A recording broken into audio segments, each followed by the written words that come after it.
Hello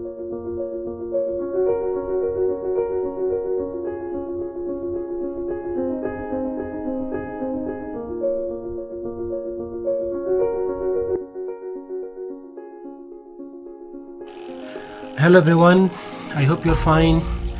In this video, we'll shed some light on the linking words used to sequence and conclude ideas in English. So let's get started. So we'll start by the linking words used to sequence ideas. What do you mean first by sequencing ideas? Sequencing ideas means the order in which you put ideas when writing or speaking. Sequencing is often made easier by the use of common words and phrases. These include first or firstly for introducing the first idea, second or secondly for introducing the second, the third point for introducing the third, the fourth point for introducing the fourth, and finally, lastly or last but not least for introducing the last one. To better understand how to use these phrases, have a look at this paragraph.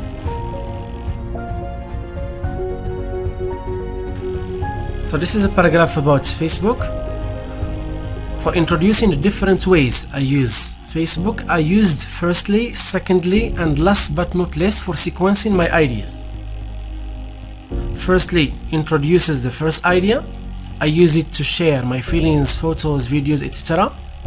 Secondly introduces the second. I use it as a widespread means of communication, and so on. And last but not least introduces the last point.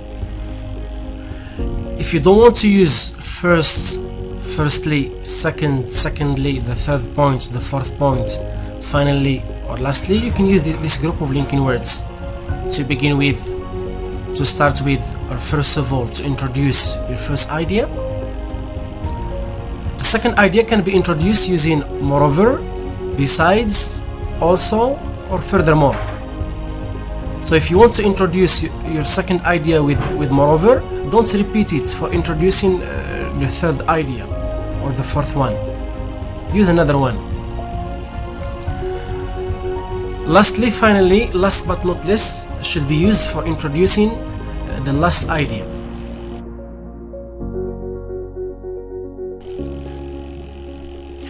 Well, to better understand how to use these linking words and phrases, let's have a look at this example. So as you see in this paragraph, I used to start with, in addition, and lastly for sequencing. As you see in this paragraph, I've used to start with, in addition, and lastly for sequencing three different advantages of watching TV. To start with, introduces the first advantage. It provides a huge source of information and knowledge. There are many educational TV channels that children as well as adults can watch to improve their knowledge and learn new information. In addition, this linking phrase introduces the second advantage. It is a good means of entertainment. When people feel very tired and bored, they can watch many TV programs that can entertain them, such as movies, sitcoms, cartoons, and so on. Lastly, introduces the last idea. Lastly, it keeps people informed about what's happening in the world by watching numerous international news channels.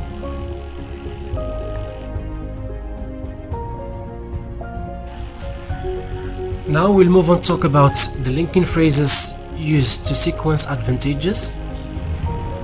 So we can use the phrase the main advantage of is for introducing the first advantage. If you don't like it, you can substitute it with one advantage of is or one major advantage of is. For introducing the second advantage, we use another advantage is, and for introducing the last one, we use a further one is. Well, let's have a look at this paragraph. It's about the advantages of using the mobile phone. So each advantage is introduced using a phrase in the list above. So advantage number one is introduced using the main advantage of is. The main advantage of using the mobile phone is that it enables people to get in touch with their family members and close friends wherever they are via calls or text messages. The second advantage is introduced using another advantage is that it provides a source of unlimited entertainment. Children as well as youngsters can use it to listen to music, watch videos, and play video games. The third one and the last one is introduced using the phrase a further advantage is. Further advantage of this device is that when it is connected to the internet, people can use it for browsing different websites and searching for any kind of information they need. For sequencing disadvantages or drawbacks, we can use the phrase the main disadvantage of is, one disadvantage of is, or one major disadvantage of is for introducing the first disadvantage. For introducing the second, we use another disadvantage is, and for introducing the last one, we can use a further one is.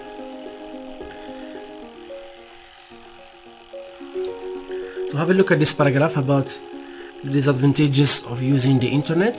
So each disadvantage is introduced with one of the phrases above. We'll consider this paragraph about the disadvantages of using the internet.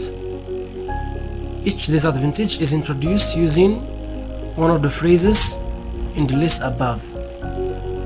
So one disadvantage is that introduces the first disadvantage. One disadvantage is that when people excessively use it, they may become addicted to it. The second disadvantage is introduced using the phrase another one is. Another one is that children can use it to browse websites which are not suitable for them, like sites about violence or sex. The last disadvantage is introduced using the phrase one further disadvantage is. One further disadvantage is that some people use it for illegal acts such as cheating in exams, hacking people's private data, and bank accounts.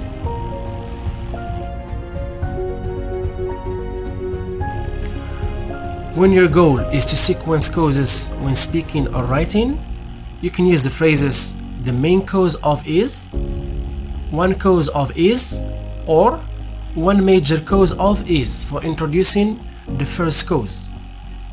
For introducing the second cause, you can use the phrase another cause is, and for introducing the third or the last one, you can use a further one is.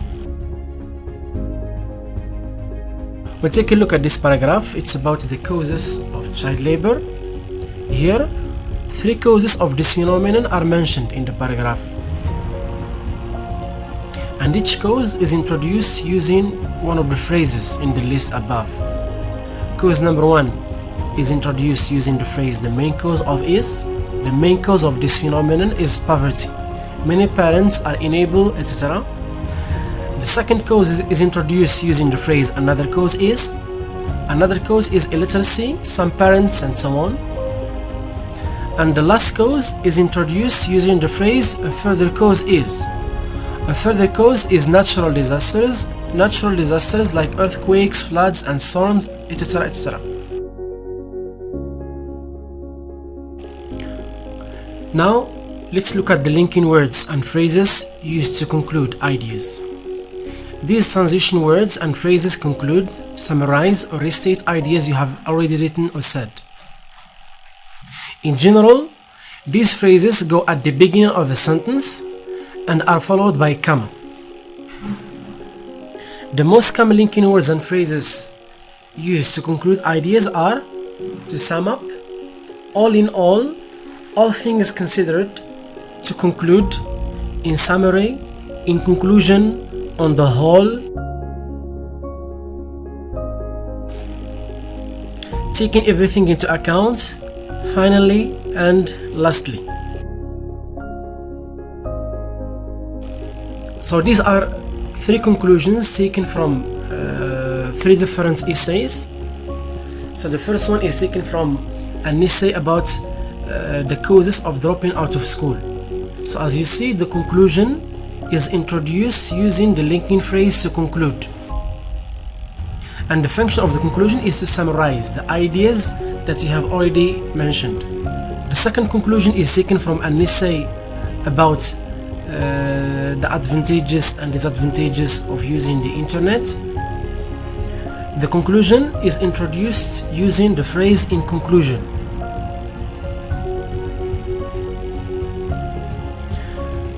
The last one is taken from an essay on the advantages and disadvantages of technology. So, the phrase used to introduce the conclusion of this essay is to sum up.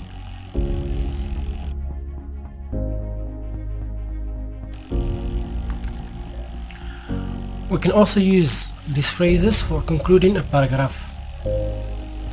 The last sentence in a paragraph which concludes it is what we call the concluding sentence.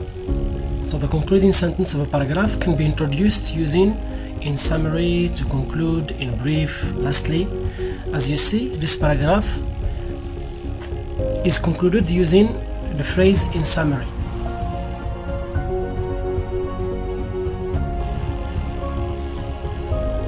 Well, this is the end of the lesson. I hope that you benefited from it.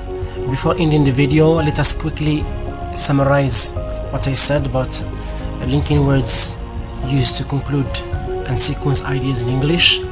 So the most commonly used linking words to sequence ideas in English are firstly, secondly, the third point is, the fourth point is, lastly, or finally. We can also use to begin with, to start with, first of all, moreover, in addition, furthermore, lastly, finally. For introducing advantages, we can use the phrases "the main advantage of is," "another advantage of is," and "a further advantage of is."